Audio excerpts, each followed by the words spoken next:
So yeah, I just wanted to pick up where I left off with the book called The Color of Law by Richard Rothstein. And full disclosure, I might be mispronouncing that name, but if you look in the comments, there is going to be a link to the PDF. Matter of fact, I'm going to take a pause on this recording and go ahead and put it in the comments so that people can have it. So I'm going to go on mute and I'm going to make that available.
Okay, so I'm going to go ahead and get started.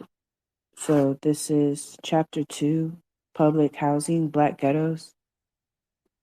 It says the purposeful use of public housing by federal and local governments to herd African Americans into urban ghettos had as big an influence as any in the creation of our de jure system of segregation.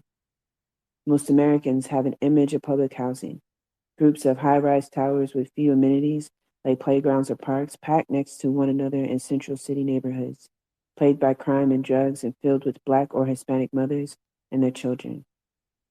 It's a mostly inaccurate image even today, but it couldn't be further from the reality of public housing when it began in the mid 20th century. At that time, public housing was mostly for working and lower middle class white families. It was not heavily subsidized, and tenants paid the full cost of operation with their rent.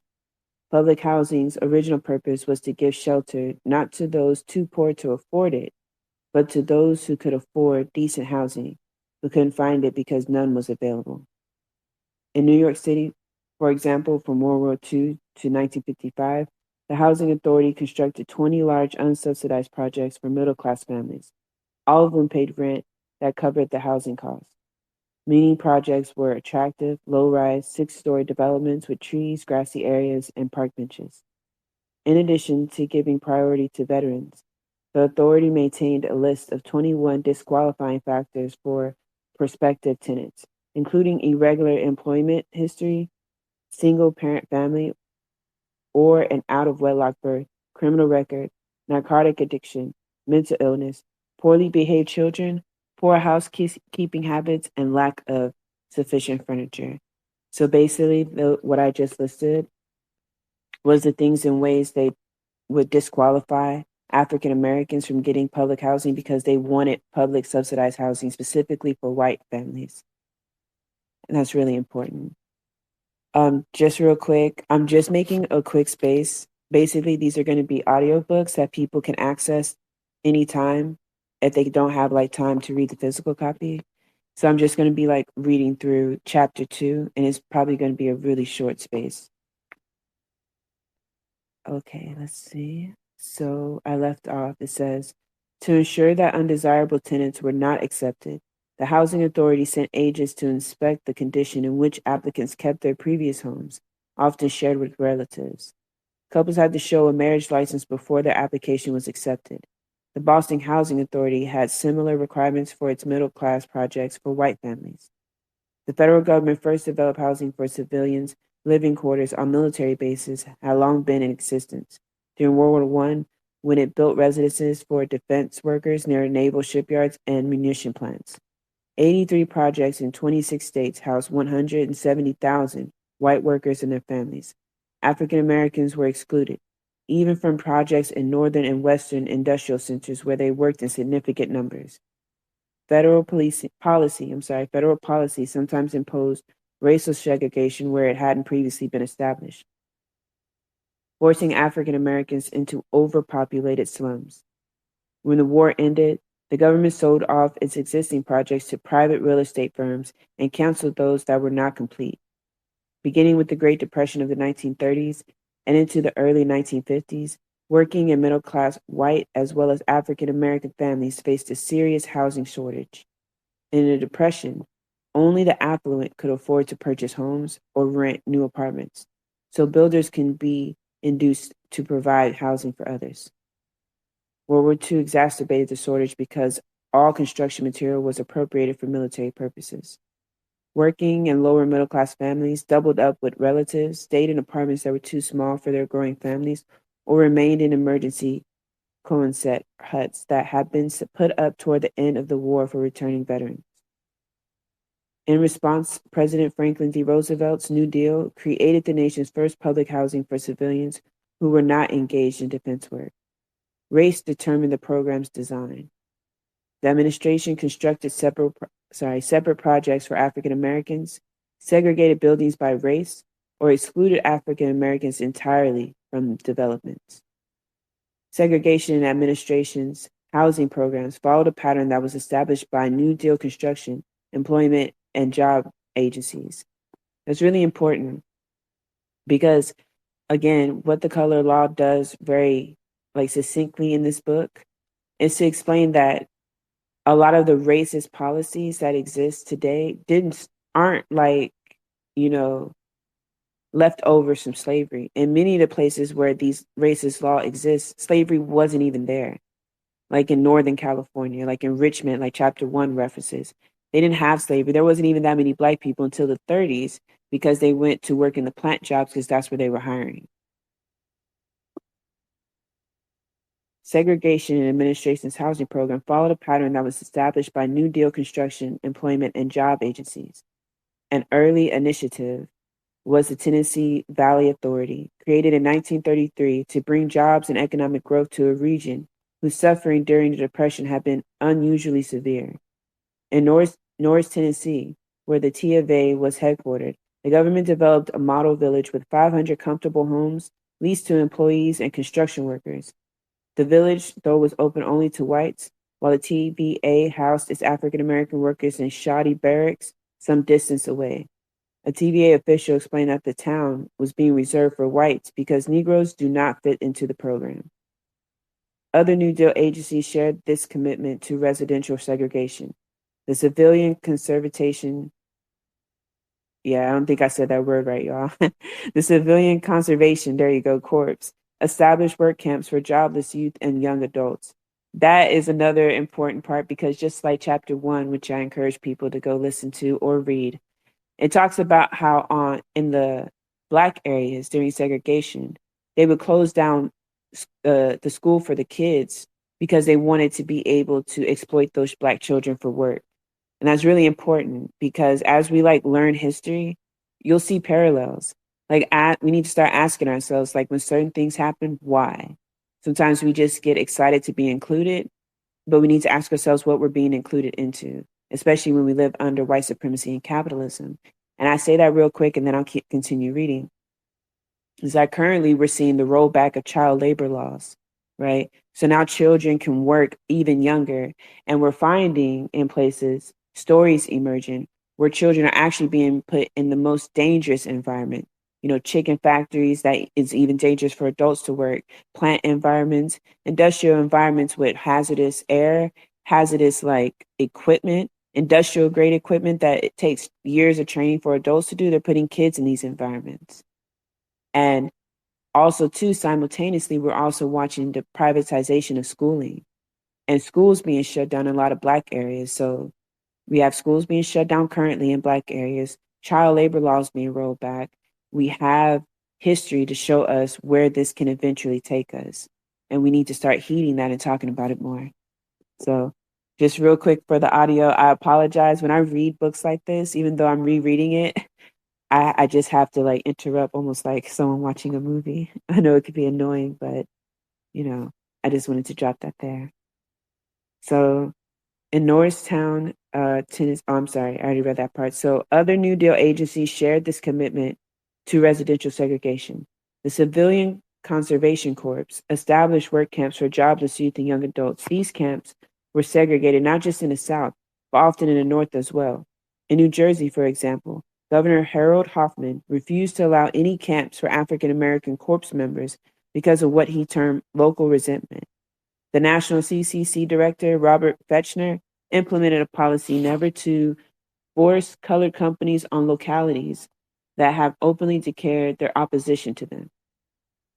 Initially, local administrators integrated some camps in Western and Midwestern states, but federal officials ordered racial segregation in these camps too. That's important. So it literally says, like, even in areas, right, where they didn't have segregation, the government stepped in and imposed segregation in those areas. That's really important because when we talk about systemic racism now, a lot of times they try to spin the narrative as though this is just, again, leftovers from slavery, or just, that's just the way it's always been. Or they'll say, like, give people time, in time things will change. And what history and the facts show us is not about time. It's about people upholding a system that directly benefits them at the expense of another group of people. And that's what that is. And it's important for us to learn this history and know it so that when we engage in these conversations or when we develop strategies on how to dismantle it, we're not starting off from the wrong place. We're starting off with a full understanding that these things are implemented and held up in government, not just federal, but local and state, and that is purposely done, not happenstance. So, okay, where did I leave off? Okay. Many state and local governments refuse to permit even segregated African American CC camps within their borders. Man, I'm so sorry I keep stopping, but that's really important too. So even when Black people were staying on their side and staying segregated, still the government would not give them any like subsidies that they would give the white ones. So that's why also too, when we have to push back against that, the false indoctrination that we're receiving about how Black folks somehow did better under segregation. That's a lie.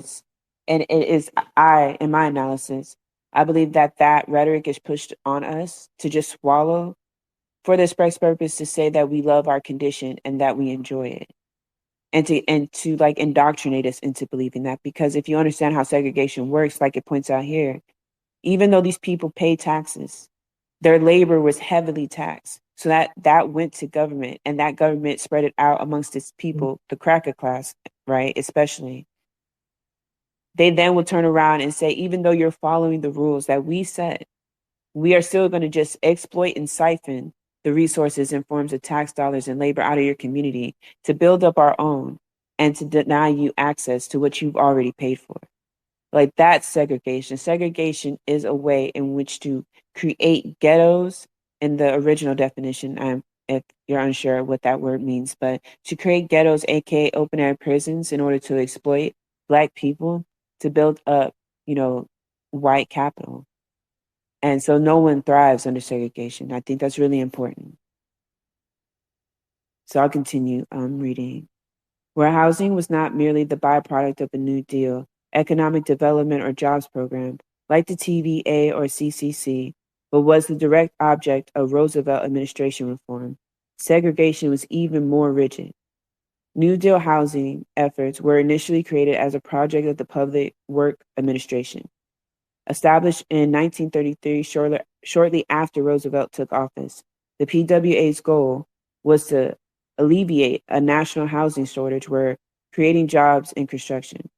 Secretary of the Interior Harold Ickes, who directed the effort, had been president of the Chicago branch of the National Association for the Advancement of Colored People in the 1920s and was one of the administration's few liberals on racial matters. Although most officials intended public housing for middle and working class white families, Ickes' efforts resulted in African Americans occupying 1/3 of the units, an unprecedented government commitment to the housing needs of African Americans. But Ickes did not propose to integrate PWA developments. Of the PWA's 47 projects, 17 were assigned to African Americans. 6 others were segregated by building. The rest were whites only. Real quick, I just want to highlight like how important that is. So Dr. Jared Horn, who I encourage everybody to read, has very, to me, an accurate like analysis of the NAACP's role and how we should view it, like in hindsight. So right now I just read about how there was a development that was constructed only for crackers, right? And so what this person, Ite, whose role was in the NAACP, actually made it so that some Black people got to get those housings that they were cut out of. So people would say, okay, wasn't that good? I would argue that is I'm not so much looking at the act being good or bad, but in the concessions that the NAACP had to make in order to get those 17 in. Like in order for him to get those 17 families into those housings, he had to not push for full integration. So he made a concession, and yes, those families' needs were met at that in the short term. But in the long term, what does conceding to white supremacy do for us as a collective is a question I would like more people to ask. And this book does a really good job in urging you to ask that as well. That, yes, some people you will find in records where some Black people got to go into these housing projects that were constructed only for whites. But in the larger picture, right, because of the existence of these housing projects, it made it able to further exploit Black people as a whole. And that's the connection it's trying to make. So I'm not saying like throw the NAACP and its history away entirely. I'm saying that we should really be looking at Black history through a more critical lens of so that we can accurately like apply it to our present today. Let's see. Ikes established a neighborhood composition rule. Federal housing projects should reflect the previous racial composition of their neighborhood. Projects in white areas could house only white tenants. Those in African American areas could house only African American tenants. And only projects in already integrated neighborhoods could house both whites and Blacks. You see, that's what I'm talking about concession. Like, he didn't want to rock the boat too much. And he saw, and this is just me reading like his history. I don't know the brother's mind, but from just reading that, the reason why he was like an advocate for keeping areas already segregated, but also supporting the integrated ones that they did in prior. He saw that maybe as a step towards progress. Like, at least I got something. But I think it is fair for us to argue, like, what did we really get in conceding like to white supremacy? In Birmingham, Alabama, the PWA built a project restricted to African Americans in a neighborhood that the city has zoned for Black residents only. The federal government took a similar approach in Miami, where it agreed to segregate housing for African Americans in areas that the city's planners had designated exclusively for Black residents. A Miami civic leader explained to federal administrators that the sites were chosen to remove the entire colored population from places that had been reserved for white occupancy. Despite its nominal rule of respecting the prior racial composition of neighborhoods, itself a violation of African Americans' constitutional rights, the PWA segregated projects even where there was no previous pattern of segregation. At that time, many urban neighborhoods contained both Black and white, mostly immigrant, low-income families. The neighborhoods were integrated because workers of both races needed to live close to the downtown factory jobs to which they walked. The PWA designated many integrated neighborhoods as either white or Black and then used public housing to make the designation come true. By installing whites-only projects in mixed neighborhoods, it deemed white and Black-only projects in those it deemed colored. The first PWA project, the Techwood Homes in Atlanta, opened in 1935. It was built on land cleared by demolishing the flats, a low-income integrated neighborhood adjacent to downtown that had included 1,600 families, nearly one-third of whom were African Americans. The PWI remade the neighborhood with 604 units for white families only. Again, another important thing to highlight here in this chapter, which is chapter 2, is that, again, they're in places where there was already integration. The government came in and literally created, and implemented a white supremacist strategy of segregation to purposely disenfranchise its Black population and to further exploit them for their labor. And it's really important to understand because, again, when they try to tell us, like, oh, the reason why this happened is because it's just the times we were in, it absolutely is not. It's because they see a strategy that works and they implement it. And the reason why it's so important, and I keep harping on that, is because when we look around again today and ask ourselves, how the fuck did we get here? We have to really understand and acknowledge, but also to, scream it from the hilltops that this is being imposed upon us. This is not a reflection of us being inferior or a reflection of us not trying or working hard enough. It is literally an oppressive system that's being imposed upon us. And it's not conspiracy. It's literal history and it's documented. So to read on. Some families evicted from the flats settled in a segregated development, also created by federal government, that later opened on the west side. But because public housing was intended not for poor, but for lower middle class families, many of those displaced from the flats had incomes that were insufficient to qualify. Instead, many had to double up with relatives or rent units created when other African American families subdivided their houses. A result of the government program, therefore, was the increased population density that turned the African American neighborhoods into slums. And that's important too, because when we drive by Black neighborhoods, we tend to look at them and say, look how Black people live, look what they did. And that's not why those houses and those areas look that way. It's not because due to like Black negligence and negligence by the people living there. It's that they're purposely priced out of being able to maintain their housing. So like we read in chapter 1, and how contractors were told that if you still want to get government contracts, you cannot take on jobs for African Americans to help them maintain their homes, whether it be a plumber, electrician, construction worker, any of that. And our city officials were also told that if you want to keep your position in office, you cannot give like permits for remodeling homes or adding on to their homes or anything to African Americans. So they can't, and then not only that, they're paying 3 times what the house is worth. So not only is their money stretched, even when they did get together and have multi-family homes, they still couldn't. They didn't have enough money to stretch, and even if they did push the pennies together for it to stretch, they found themselves like priced out of being able to maintain their housing. So again, ghettos are created, and they're not created by the people. They're created by the system that you live under, and that's not pushing like responsibility off. That's diagnosing a problem. That's just a white supremacist problem. Blacks had income that was insufficient to qualify. Instead, many had to double up. As a result of the government program, therefore, was the increase of population density that turned African American neighborhoods into slums. In 1934, the city of St. Louis proposed to raise the DeSoto Care area, a tenant neighborhood on the north side whose population was split nearly evenly between whites and African Americans. For the cleared site, the city proposed a whites-only low-rise project. When the federal government objected to the city's failure to accommodate African Americans, St. Louis agreed to a blacks-only project as well. In the end, St. Louis built a segregated development for African Americans in the DeSoto Car area, while demolished another previously integrated neighborhood south of downtown to build a separate projects for whites. Across the Northeast and the Midwest, the PWA imposed segregation on integrated communities. In Cleveland, for example, the central neighborhood had been a packed but racially mixed tenant community, housing African Americans along with Italian and Eastern European immigrants.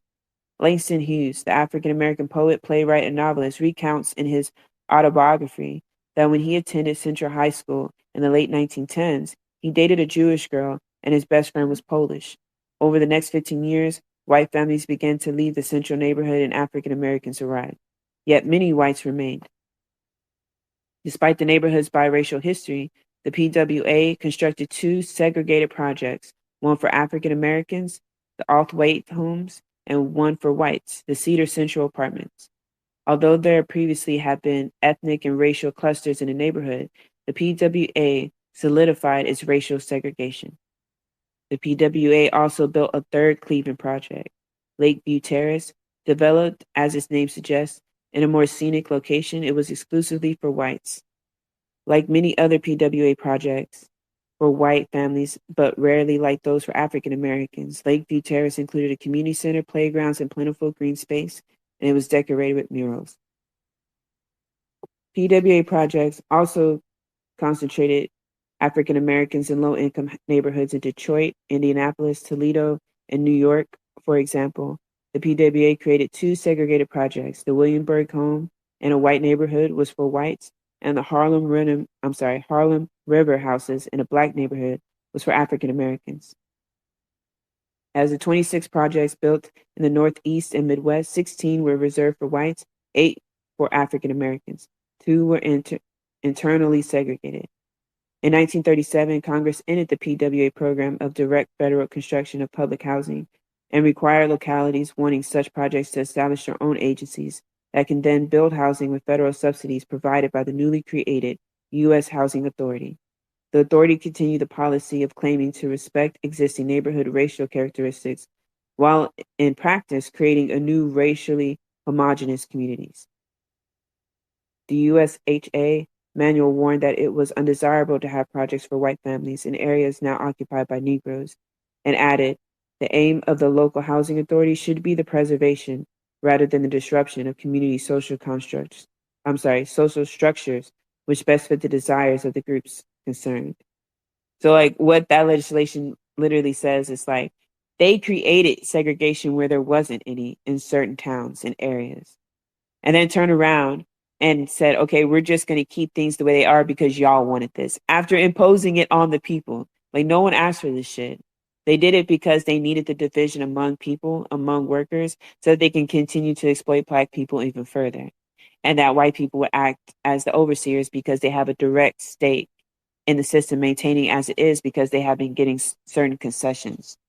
So like, yeah, they lived in the projects, but their projects had playgrounds. Their projects had, views.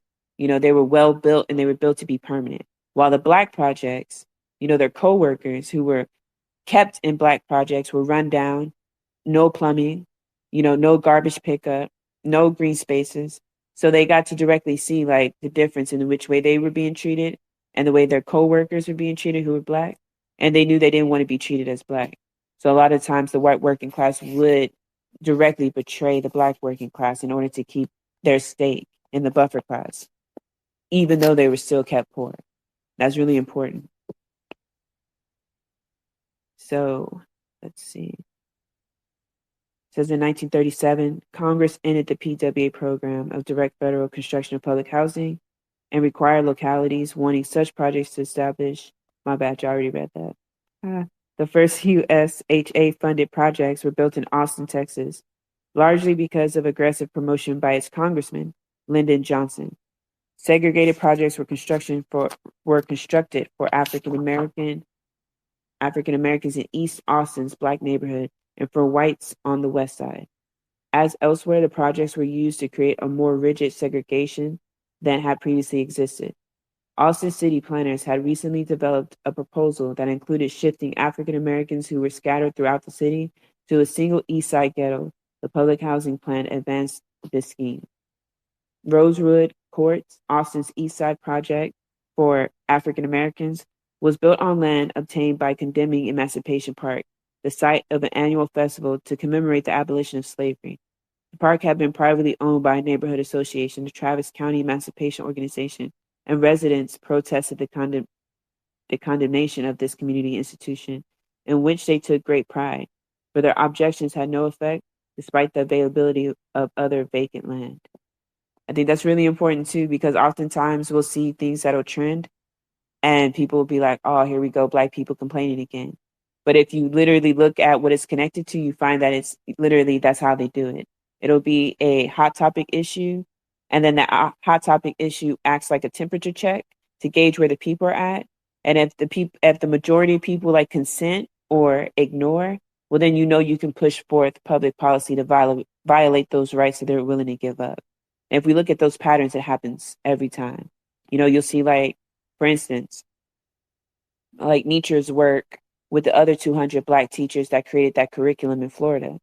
They started off by saying, oh, well, it's gay, or they're promoting gayness, so we're taking it out. And people co-signed that shit and was like, oh, that makes sense. You're defending, our heterosexual minds. And literally it was a temperature check. Like, would the people co-sign themselves being erased from history even if we just told like a lie about it being a gay studies, when it's not a gay studies, it just so happens that if you're going to talk about Black history, you're going to have to talk about all of it. And that includes all its genders and sexualities. And you can't exclude people based on that because then you're not telling Black history. But yet that served as a temperature check. And now we're seeing the ways in which that has already been an ongoing attack on public schools, but we see it turned up. And that's why I stopped there when we talk about, the ways in which it's imposed upon a people, and that there is a consistent pattern that if we just pay attention, we can literally point out, like, damn, this is shit that they keep doing, and this is the reason why. Let's see.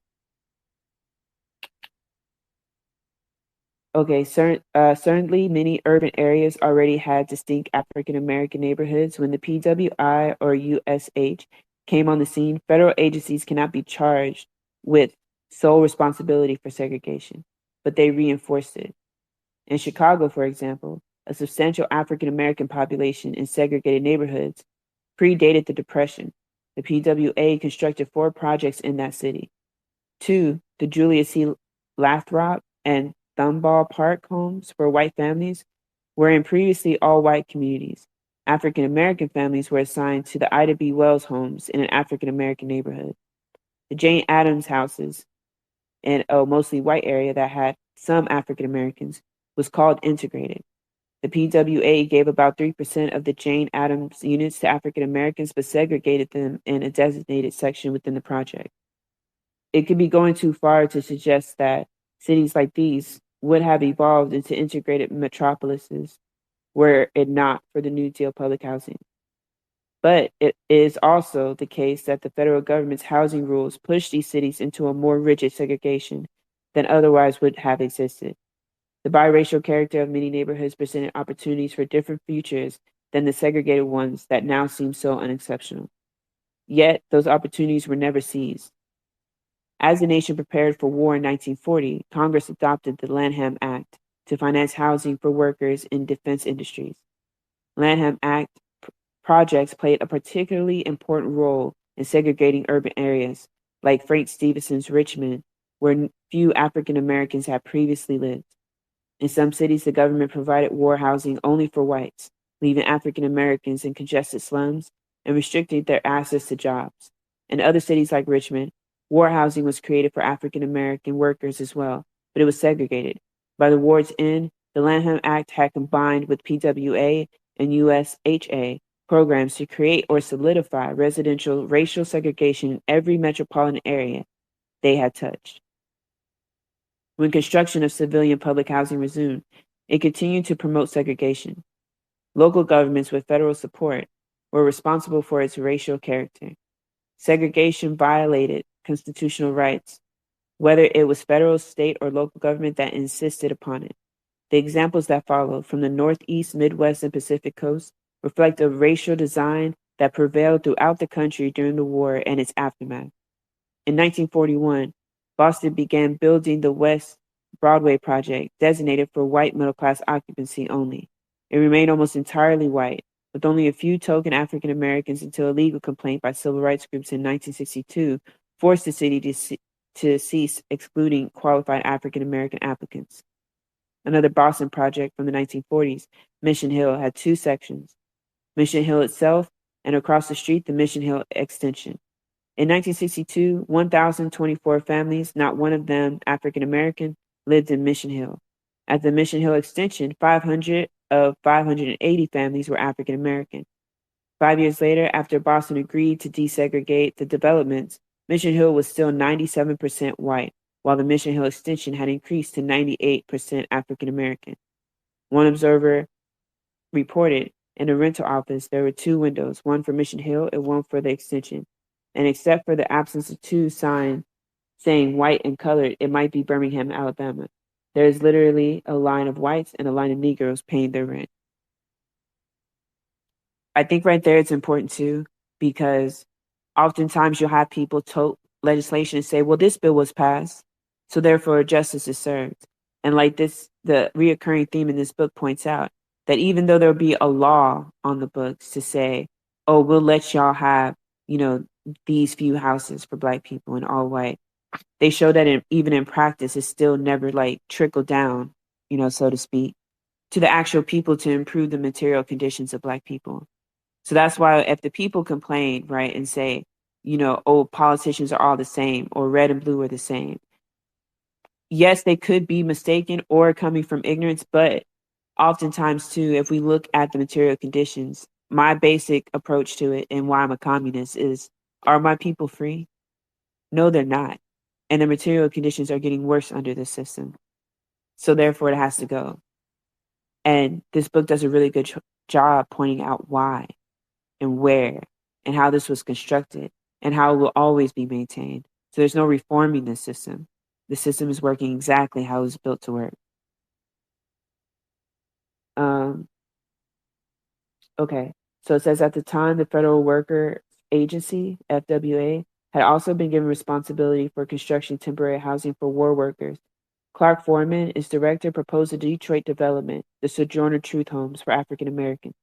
The project was in the district of Democratic Congressman Rudolph Tinzorowsk, and I'm saying his name so wrong, who persuaded his colleagues that funding for the agency should be cut off unless Foreman was fired and the Sojourner Truth units were assigned only to whites. The director of the Federal Housing Administration supported Tinasket. Again, I'm saying his name wrong, stating that the presence of African Americans in the area would threaten property values of nearby residents. Foreman was forced to resign. The Federal Works Agency then proposed a different project for African Americans on a plot that the Detroit Housing Commission recommended in an industrial area deemed unsuitable for whites. It soon became apparent that this site too would provoke protests because it was not far enough away from a whites-only neighborhood. First Lady Eleanor Roosevelt protested to the president. The FWA again reversed course and assigned African Americans to the Sojourner Truth Project. Whites in the neighborhood rioted, leading to 100 arrests. All but 3 were African Americans, and 38 hospitalizations. All but 5 were African Americans. Following the war, Detroit's politicians mobilized white voters by stirring up fear of integration in public housing. Mayor Edward Jeffrey's successful 1945 re-election campaign warned that projects with African Americans could be located in white neighborhoods if his opponent, Dick Frankenstein, won. And again, that's important too, because if we look at how elections are run now, or we look at the Southern strategy and how it's being implemented in present times, that's literally how now you're going to hear most presidents campaign ran, talking about these immigrants are taking your jobs. And to the other reactionary crackers, it's Black people are taking your jobs, or it's PC culture run amok, or look at the wokies are taking over. All this is just a different rhetoric, maybe a slightly different language, but for the same strategy. And that's why we have to be mindful. And that's why when I see certain people on the left start talking like reactionaries, I'm always warn caution on that, because they oftentimes or they try to present it as oh, we're just taking back and reclaiming it. No, you're not. You're not reclaiming something that the system still controls, and that doesn't change our material conditions. So all of a sudden, if you have a problem with the woke and you're on the left, and you're sitting there berating against woke culture, again, that's not fucking real, and that's not what it means. But it's just another way of doing a scare tactic to tell crackers watch out for these Blacks getting too many rights, because that means you'll have less rights type shit. So we got to watch out on what terms we adopt, and whose narrative that actually supports. So let's see. Okay, so following the war, Detroit's politicians mobilized white voters by stirring up fear of integration in housing. Mayor Edward Jeffrey's successful 1945 re-election campaign warned that the projects with African Americans could be located in white neighborhoods if his opponent, Dick Frankenstein, won. Jeffrey's literature proclaimed Mayor Jeffries is against mixed housing, one leaflet distributed in white neighborhoods, but pretending to be addressed to African Americans, suggested that a vote for Frankenstein would bring Black families to white communities. It read, "Negroes can live anywhere with Frankenstein mayor." And that was supposed to be a fear campaign. It says, "Negroes do your duty now, November 6th. By the late 1940s, as white families increasingly found shelter in the private market, more African American than white families remained dependent on public housing. Projects built for whites ran the danger of having vacant units that only African Americans would want to fill. In 1948 and 49, the Detroit City Council held hearings on 12 proposed projects, 7 of which were to be situated in outlining predominantly white areas. If approved, they would have set Detroit on a hard-to-reverse trajectory of residential integration.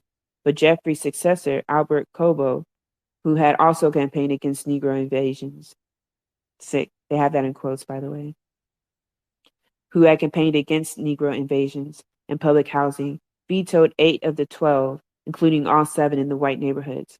Only projects in predominantly African American areas were approved, further solidifying the city's segregation. In Northern California, Richmond was not the only community in which the government created segregation. The San Francisco Housing Authority in 1942 constructed a massive development to house 14,000 workers and their families at the Hunters Point Naval Shipyard and began to assign apartments on a non-discriminatory first-come, first-served basis. The Navy objected, insisting that integration would cause racial conflict among workers and interfere with ship repair. Local officials bowed to the Navy's demand and moved African American tenants to separate sections. Because discrimination by landlords left African American migrant war workers facing a greater housing shortage than whites, the authorities' policy resulted in many vacant units in the white section, while Black war workers' housing needs went unmet. The San Francisco Housing Authority attempted to recruit white tenants by placing advertisements in light rail commuter cars, despite the long waiting list of African Americans for apartments. This combination of vacant white units and waiting lists for Black units increasingly characterized public housing nationwide. San Francisco created 5 other projects during the war years, all segregated. 4 were for whites only and were in white neighborhoods: Holly Courts, Potrero Terrace, Sunnydale, and Valencia Gardens. The 5th, West Side Courts in the Western Addition, was exclusively for African Americans. The Western Addition had been a mixed community, including a large Japanese American population. But when the federal government relocated Japanese origin families to internment camps, the residences were vacated and African Americans were able to rent them, making this one of the few San Francisco neighborhoods where African Americans can find housing. By placing a segregated project in this integrated area, the Housing Authority propelled its transition to almost all Black. The authority seemed to follow a principle that if a neighborhood had even a few African American residents, it should become an African American neighborhood. In 1942, the San Francisco Authority announced its resolve to maintain segregation by unanimously adopting a resolution in the selection of tenants. We shall not, insofar as possible, enforce the commingling of races, but shall, insofar as possible, maintain and preserve the same racial composition which exists in the neighborhood where a project is located. One commissioner resigned in protest of the policy, which replicated the neighborhood's composition rule that Harold Ice had adopted. Responding to protests by civil rights groups and African American residents, the authority said it would cease discriminating, but by 1944, only 5 white families resided in West Courts in 136 units, and no African Americans lived in the other developments. A housing authority commissioner explained that in the West Side Courts, we deliberately allowed a few white families to go in so as not to establish a purely Negro project. By the end of World War II, over 1/3 of San Francisco's African Americans borrowed from private housing almost everywhere in the city, were residing in segregated public projects, either in the Western Addition or in the temporary Hunter Point Barracks. The only integrated war project in the Bay Area was the one that housed shipyard workers in Marin County, across the Golden Gate Bridge from the city. The project was not integrated purposely. The first buildings were dormitories for single men, and the shipyard's rapid expansion left no time to separate the races. As workers flooded in, officials could barely keep up, just handing out blankets and pillows and assigning rooms that were available. Perhaps to their surprise, the officials found that integration presented few problems among the workers, so the biracial character of the project was maintained when workers' families arrived. After a few years, however, private housing in the area became available to whites, and the Marin Project, too, became predominantly African American. The waffling of San Francisco's elected leaders and housing administrators about whether to segregate public projects, like similar waffling in Boston and elsewhere, makes sense only if these officials knew that the segregation they imposed was wrong, if not unconstitutional. So here's where I disagree with this writer. Like, he has a habit, but again, he is a cracker too, of like, even though he's blunt with just reading out what the legislation was, who imposed it, and what the results were, he oftentimes tries to pass it off. Well, even though they were deliberate in doing this, they didn't know any better. I'm not feeling that shit, but I just had to say that on the recording, which is why it's important that the books we read about our conditions, you also need to look up who the author is. But I'll continue. But I just had to say these crackers get on my nerves. The waffling of San Francisco's elected leaders and housing administrators about whether to segregate public projects like similar waffling in Boston and elsewhere makes sense only if these officials knew that segregation they imposed was wrong, if not unconstitutional. Them crackers knew. In 1949, the San Francisco Board of Supervisors adopted a resolution requiring non-segregation for sure housing projects for filling vacancies on a non-discriminatory basis, but the city's housing authority voted to reject the new policy, and as a result, all public housing construction was suspended. A compromise was eventually reached. The housing authority agreed not to discriminate in future projects while maintaining a segregation policy in those already in existence. When the authority proceeded in 1952 to build one of its already planned projects for whites only, the NAACP took it to court. The case went to trial in 1953. The Housing Authority's chairman testified that the agency's intent was to localize occupancy of Negroes in the Western Addition and ensure that no African Americans would reside in projects inhabited by whites. The authority's executive secretary then made this concession. Although projects in white neighborhoods would remain all white, the authority would admit more white applicants to its nearly all black West Side Court project and to Hunters Point, where black and white tenants remained segregated by building. It was a meaningless concession because whites were unlikely to apply to reside in West Side Courts now that they had rapidly increasing opportunities to move to the suburbs. Only decision to assign African Americans to on all white projects would have promoted integration, but such a proposal was not an offer by the authority. Temporary war units at Hunters Point still housed African Americans 25 years after the war ended.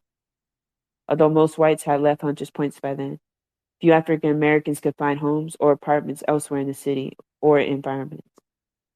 The judge's decision was an NAACP victory. He ruled that the authority's policy violated the 14th Amendment.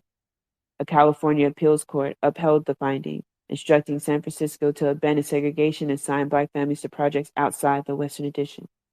With contempt for the spirit of the court order, the authority established 3 new public housing projects in other areas that by then had few white residents, ensuring that segregation in these neighborhoods would be reinforced. Moreover, the California decision was not widely initiated. Nationwide, segregation of public housing remained the rule. And I want to say in that part, so this is chapter 2, where they mention the 14th Amendment is really important because as we listen to groups online that are popular at this time, like FBA and Secure the Tribe and other splinter groups from ADOS, one of their main things right now is talking about getting rid of the 14th Amendment. And see, this is what happens when you're ignorant, but this is this is why, you know, a white supremacist, white settler colony that we live in are so big on keeping control of our education and keeping us out of like being able to study this and having leisure time to study this. Because then we would draw a lot of parallels and understand like why co-signing white supremacist rhetoric is at our detriment. So now you have these groups who don't know their history, who don't have a good grasp on geopolitics, who don't even have a good grasp on just basic history, are now being fed by these right-wing think tanks, talking points that is literally to our own detriment as a people and against our liberation. So, of course, it's counter-revolutionary. But I just wanted to point that out. So I'm going to continue reading. Harry Truman became president upon Roosevelt's death in 1945. By the time he was elected in his own right in 1948, the lack of civilian housing had reached a crisis. The millions of returning World War II veterans and their baby boom families needed shelter, and there was a severe shortage. In 1949, Truman proposed a new public housing effort. Conservative Republicans had long opposed any government involvement in the private housing market. They had supported the Lanham Act as a war measure only because it contained a commitment that all federal housing for war workers would be demolished or taken over by localities after hostilities ceased. To defeat Truman's bill, they attempted to saddle the legislation with an amendment prohibiting segregation and racial discrimination in public housing. The conservatives knew that if such an amendment were adopted, Southern Democrats would kill the legislation. Without the amendment, the Southerners would support public housing as they had other progressive economic legislation throughout the Roosevelt and Truman administrations, provided the bill did not challenge segregation. Many Southern Democrats particularly wanted public housing for white constituents in their own districts and states.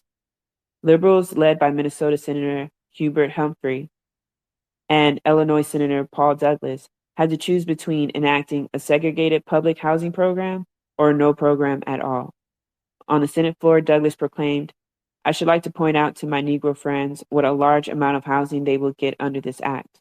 I am ready to appeal to history and to time that it is in the best interest of the Negro race that we carry through the housing program as planned, rather than put it in the bill in an amendment which will inevitably defeat." So basically he's telling them that, hey, yo, black people, segregation is actually in your favor, because if I don't do public housing, segregated public housing, we won't have public housing at all. And again, the importance of knowing what segregation means, it's not just a separation of races, it's also the separation of like resources, meaning siphoning of resources, putting it into their cracker neighborhoods and like leaving us in ghettos in which our housing is poor. We can't have access to resources to build proper housing or to maintain it. So our water is poorly regulated and poorly clean, which is how you get a Jackson, Mississippi. Like that is what segregation looks like. And also, too, put you in a position that in order for you to pay for substandard housing, you have to go and work at these jobs that exploit you. And then also, too, where you find yourself living is also by design, to where they only give housing to Black people at further distances away from where the jobs are at. So not only do you get paid like less on the job, but you're put in inadequate housing. And again, this all takes toll on your mental and physical health, right? Now you have a commute, an hour plus. So if you don't have a car, you're shit out of luck. And then even if you do have a car, you're talking about taking unpaid time out of your life. So that's more life that you're giving to the job, to the capital, to the machine, only to be exploited. More time away from your family, more time away from yourself.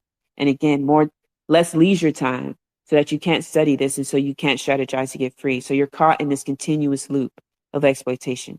Again, all by design. So, okay, here we go. Whether such segregation was in anyone's best interest is doubtful. See what I'm talking about with this cracker, how he writes this shit? Of course, it wasn't in people's best interest. It was in the white upper class best interest, in the white bourgeois' best interest to keep us segregated, because they get to get the profits from the exploitation. So yes, segregation does benefit a class of people. So when he's trying to make it seem like it's just like this neutral thing, no, it's not. The government and the system would not work this hard to maintain it if it didn't directly benefit the empire. These crackers here, I swear to God. Whether such segregation was in anyone's best interest is doubtful. True, without the public housing, tens of thousands of African Americans would have had to remain in tenements that were out of compliance with the most minimal municipal building and health codes.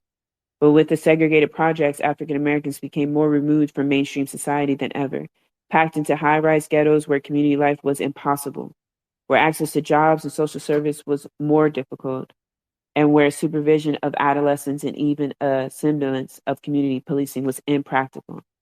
That's what I mean by all this is by design. So that when we look at our communities and our material conditions and they try to indoctrinate us to blame ourselves, you'll hear other press groups say, see the way Black people live, that's just because, no, this is all by design and imposed upon us. And it's not because we're inferior. It's because these people are omnicidal. The NAACP, for one, was unwilling to sacrifice integration for more housing and supported the 1949 Integration Amendment, despite its cynical sponsorship. So did a few congressional radicals led by Vito Marcinitino, and I probably said that name all wrong, of New York, who argued on the House floor that you have no right to use housing against civil rights. Housing is advanced in the interest of the general welfare and in the interest of strengthening democracy. When you separate civil rights from housing, you weaken the general welfare. In the wake of Congress' repudiation of integration, government administrators reiterated a commitment to segregation, insisting that they could not impose by regulation what Congress specifically rejected. The director of the Federal Division of Slum Clearance justified the use of redevelopment funds to demolish Black neighborhoods and replace them with housing for whites, saying, "It does not appear reasonable to assume that we can impose an anti-segregation requirement in light of the congressional intention as evidenced by its vote on the amendment." With funds from the 1949 Act, massive segregated high-rise projects were constructed nationwide, including the Robert Taylor and Cabrini Green homes in Chicago, Rosen homes in Schuylkill Falls in Philadelphia, Van Dyke housing in New York City, and the Pruitt Igloo, and I probably said that wrong too, towers in St. Louis. Although public housing was rapidly becoming a program exclusively for African Americans, working class whites were accommodated in places where they still needed housing. I want to say the word is igo, but again, I think I'm saying it wrong. Towers, for example, were initially reserved for whites only, while Pruitt was for African Americans. Black families were accepted in igo only when whites could no longer be found to fill vacancies.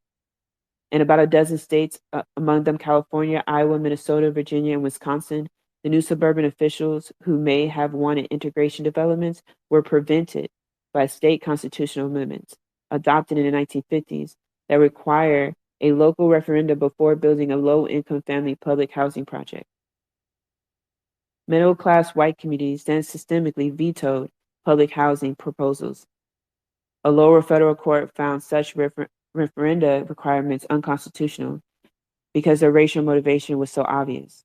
Referendums were not required, for example, for low-income senior citizen housing.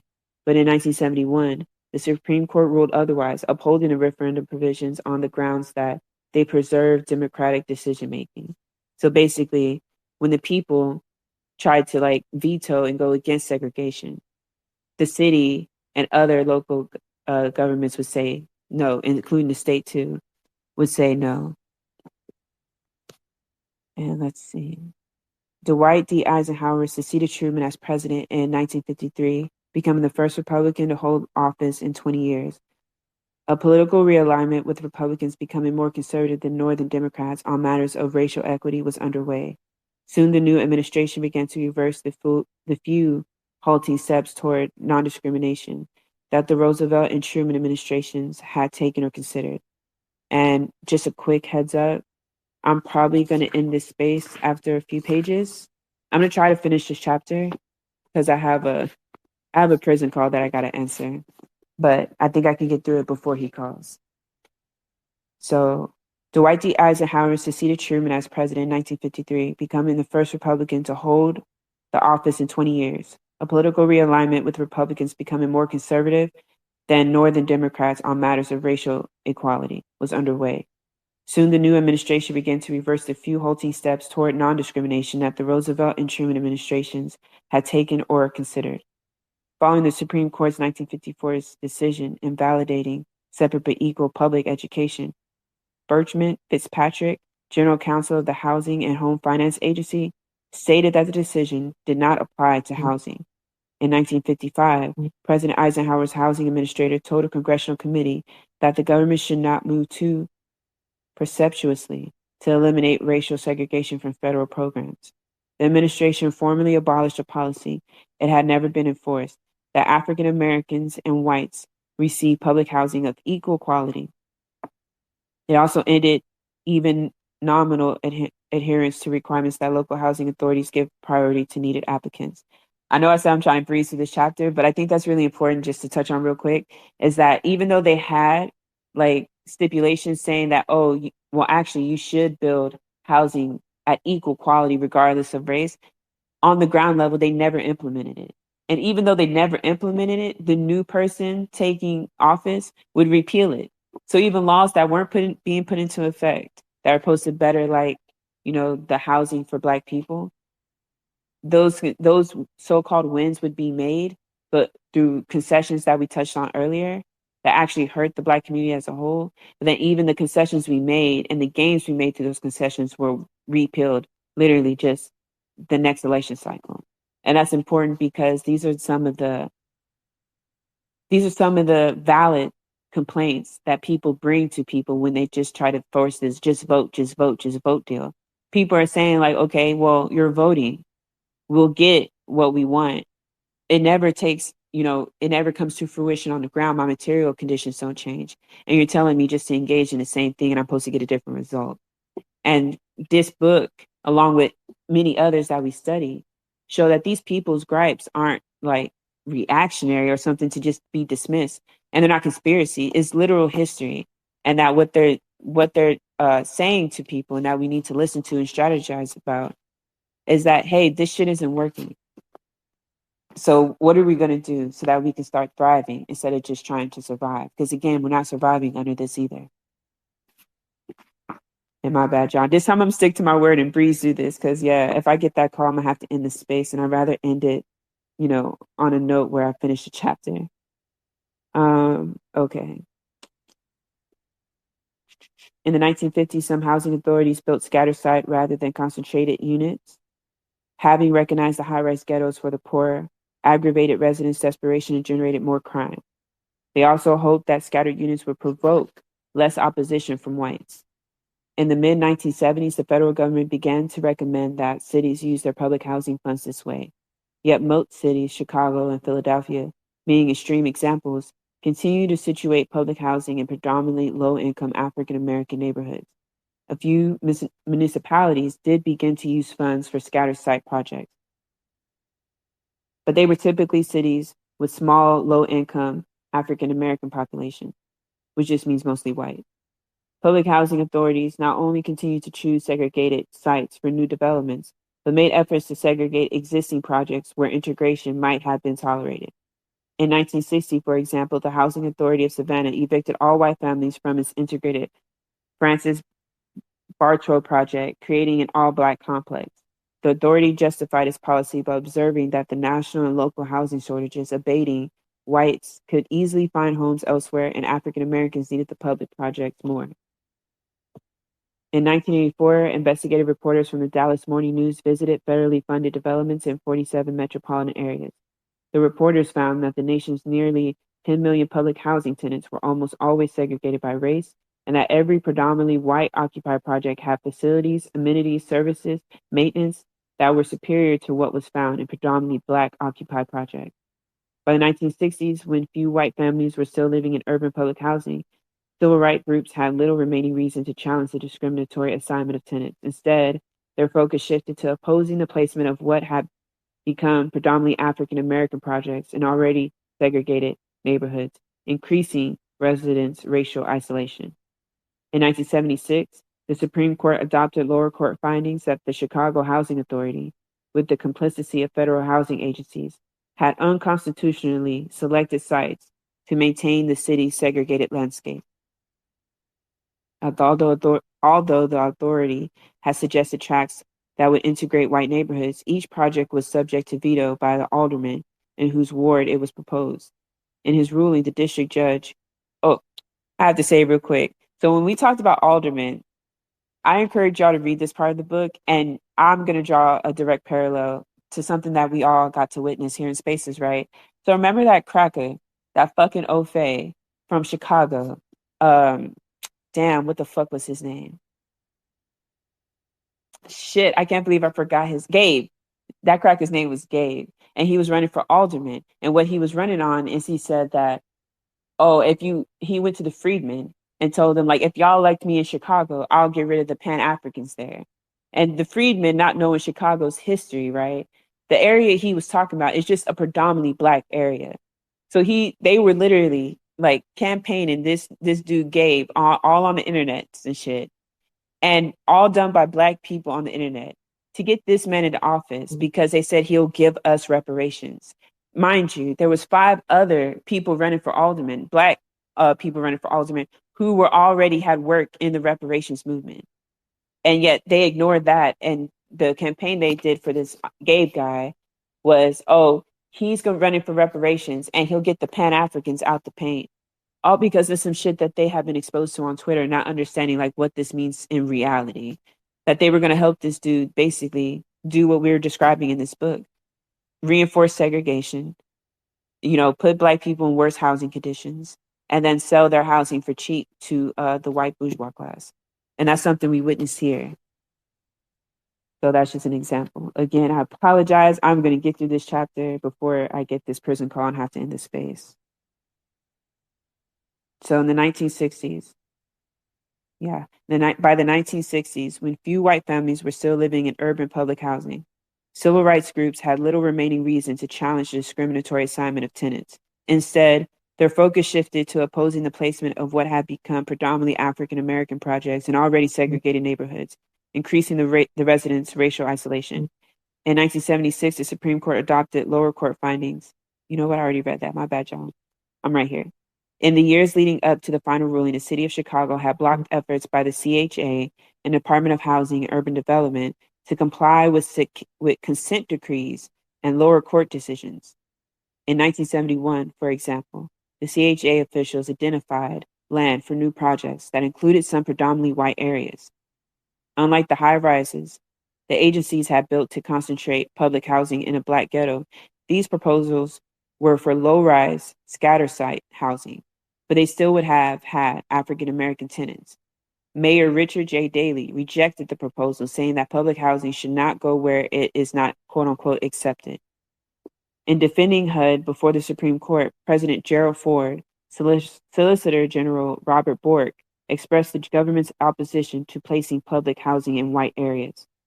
There will be an enormous practical impact on innocent communities, aka white communities, who have had to bear the burden of the housing, who will have to house plaintiff class from Chicago, which they wronged in no way. So basically, he's saying that it'd be too much burden on the crackers to give black people adequate housing.